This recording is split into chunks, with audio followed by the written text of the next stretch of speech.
Hello everybody, আসসালামু আলাইকুম।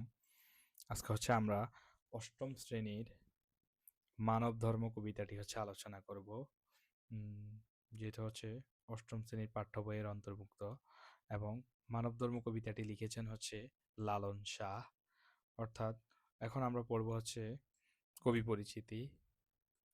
আহ, কবি পরিচিতি হচ্ছে তার যে পূর্ণ নাম, লালন শাহ যে পুরো নাম সেটা লালন শাহই বলেও ডাকা হতো তাকে, অথবা লালন ফকির অথবা ফকির লালন, মতান্তরে এই দুইটা হচ্ছে তাকে ডাকা হতো। জন্ম হচ্ছে 1772 খ্রিস্টাব্দে, অর্থাৎ যীশু খ্রিস্টের পরের সালগুলোকে আমরা বলি খ্রিস্টাব্দ, আর যীশু খ্রিস্টের জন্মের পূর্বের সালগুলোকে আমরা বলি খ্রিস্টপূর্ব।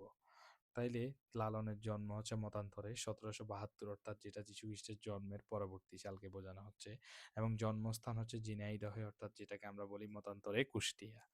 আর তার মৃত্যুসাল ছিল হচ্ছে 1890 সাল। আর এখানে হচ্ছে আমি আসলে ওনার অনেকগুলো জিনিসে ওনার যে লেখক পরিচিতি আছে সেখান থেকে অনেকগুলো জিনিস নোট করে দিয়েছিলাম।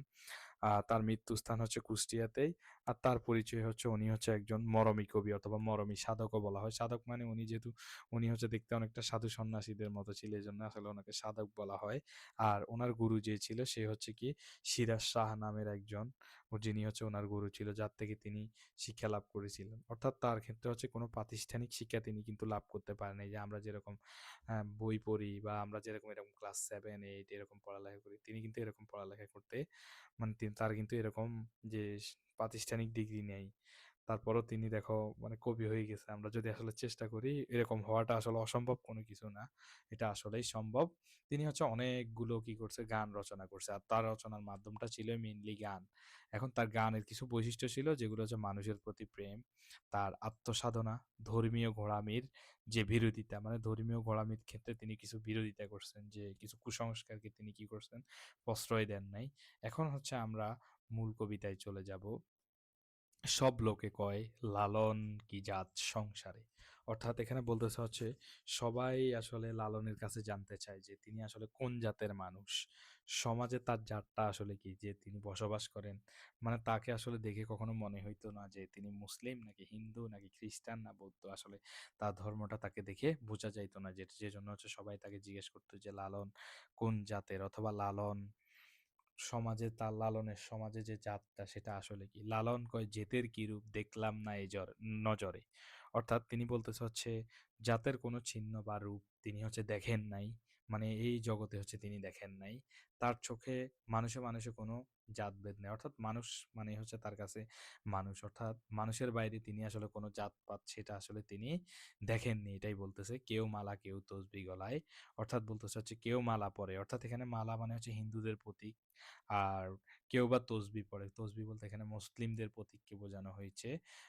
তাইতে কি জাত ভিন্ন বলায়, অর্থাৎ শুধু এই বাহ্যিক যে ধর্মীয় চিহ্নটার জন্য মানুষের জাত আলাদা হয়ে যায়। মানে উনি জিজ্ঞেস করতে চাইছে যে তসবি, যে মুসলিমরা তসবি পরে আর হচ্ছে হিন্দুরা হচ্ছে মালা পরে, এই বাহ্যিক যে চিহ্নটা এটা দেখেই কি আমরা কি আর জাতকে আলাদা করে ফেলতে পারি বা জাতকে আলাদা করে ফেলা যায় যাওয়া কিংবা আসার বেলায়।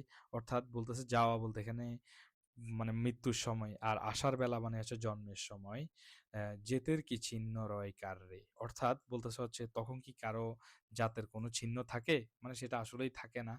যে আমরা জন্মের সময় তো আমরা জানি না যে আমরা আসলে কোন ধর্মের বা কোন জাতের, এটা তো আমাদের জন্মের সময় লেখা থাকে না। যদি আমরা মুসলিমের ঘরে জন্মগ্রহণ করি তখন সেক্ষেত্রে আমরা বলি মুসলিম, আর যদি সেক্ষেত্রে হিন্দুর ঘরে জন্ম হয় তখন আমরা সেক্ষেত্রে বলি হচ্ছে সে হিন্দু। এটাই তো, বাট জাত বলতে আসলে এখানে কোনো কথা তিনি হচ্ছে কি করেন না, তিনি হচ্ছে দেখতেছেন না। অর্থাৎ তাহলে বলতেছে হচ্ছে জাতের অস্তিত্বটা কোথায়। ঘটতে গেলে কূপ জল কয়, অর্থাৎ একই ঘটতে একই জল যদি ঘটতে থাকে তখন মানুষ সেটাকে বলে কূপের জল, আর গঙ্গায় গেলে বলে গঙ্গায় গেলে হয় গঙ্গা জল।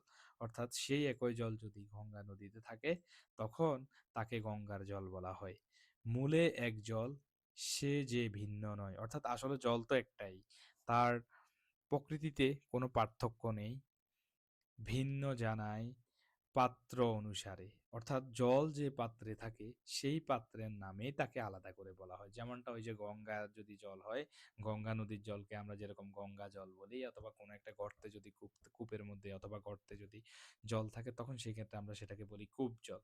তো জল তো আলটিমেটলি জলই, অর্থাৎ জলের ক্ষেত্রে তো এটার কোনো কি নেই, মানে জাত তো নাই। জাত তো একটাই, জল তো জল। তাহলে এখানে জগৎ বেড়ে জেতের কথা, অর্থাৎ এই পৃথিবীতে মানুষ জাতভেদ নিয়ে খুব বেশি আলোচনা করে, লোকে গৌরব করে যথাতথা, অর্থাৎ মানুষ নিজের জাত নিয়ে অহংকার করে বেড়ায়। লালন সে জেতের পাতা, বিকিয়েছে সাত বাজারে।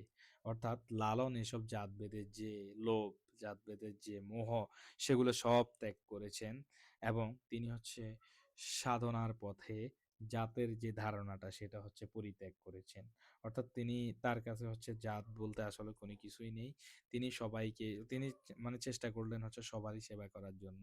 তিনি সবাইকে হচ্ছে মানুষ, মানে তিনি বললেন যে জাতের উপরে আরেকটা জিনিস আছে, সেটা হচ্ছে মানুষ। মানে সবার পরিচয় হচ্ছে আমরা মানুষ সবার আগে। মানব ধর্ম কবিতায় যে লালন শাহ মানুষের মধ্যে হচ্ছে সকল ধর্মের আসল পরিচয় খুঁজে পেয়েছেন। তিনি বললেন যে মানুষে মানুষে আসলেই কোনো ভেদাভেদ নেই।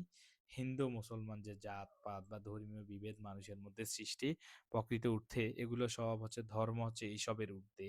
আর সত্যিকারের ধর্ম হচ্ছে আমাদের মানুষকে ভালোবাসা এবং মানব সেবা ও মানব কল্যাণ। এবং লালন শাহ হচ্ছে বিশ্বাস করেন যে মানুষের ভেতরে যে মানবিক গুণটা, এটাই হচ্ছে সবচেয়ে বড় ধর্ম। বাহ্যিক আচরণ, পোশাক বা ধর্মীয় যে পরিচয়, সেটা হচ্ছে মানুষের চরিত্র, ভালোবাসা ও আচরণই হচ্ছে আসল। তাই তিনি মানুষকে মানুষ হিসেবে বলছেন যে ভালোবাসলেই সেটাই হবে প্রকৃত মানব ধর্ম। আর ওনার কবিতার যে মূল যে বৈশিষ্ট্য, সেটা হচ্ছে মানুষকে ভালোবাসা ও মানবিক মূল্যবোধটাই হচ্ছে প্রাকৃতিক ধর্ম। উনি এই বাণীতেই হচ্ছে মানব ধর্ম কবিতার মূল বাক্যে উনি বলতেছে, মানুষের মধ্যে হচ্ছে কোনো জাতপাতকে উনি হচ্ছে দেখতেছেন না, যে মূলত মানুষের যে বাহ্যিক যে আচার আচরণ, মানুষের যে চরিত্র, ভালোবাসা, এগুলোই হচ্ছে তার কাছে, তিনি বলতে চাইছেন যে আসল। এভাবে এর মাধ্যমে তিনি হচ্ছে মেইনলি যে মানে প্রকৃত মানব ধর্মটাকে তিনি খুঁজে পান। তাহলে আজকে আমাদের এতটুকুই হচ্ছে শেষ। ঠিক আছে, আল্লাহ হাফেজ।